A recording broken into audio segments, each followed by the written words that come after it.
Hello बच्चों, let's read this question. The question says the length of pollen tube depends on the distance between pollen grain and upper surface of stigma, or pollen grain on upper surface of stigma and ovule, or pollen grain in anther and upper surface of stigma, or upper surface of stigma and lower part of style.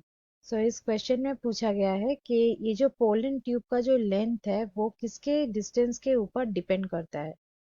So let's start the discussion. So इस question का की concept जानते हैं. Basically ये pollen tube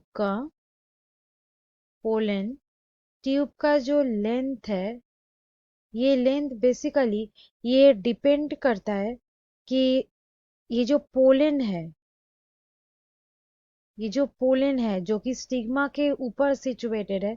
so pollen on stigma, और अगर specifically कहे सो stigma का जो अपर सरफेस है वो अपर सरफेस ऑफ स्टिग्मा, इसके और ओव्यूल के बीच जो डिस्टेंस है उसके ऊपर डिपेंड करता है.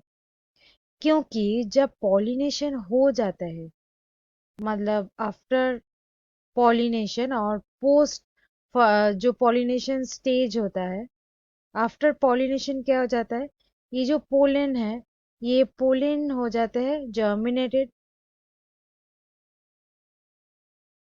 ये पोलन जर्मिनेट कर जाता है और देन ये क्या फॉर्म करता है, ये फॉर्म करता है पोलन ट्यूब.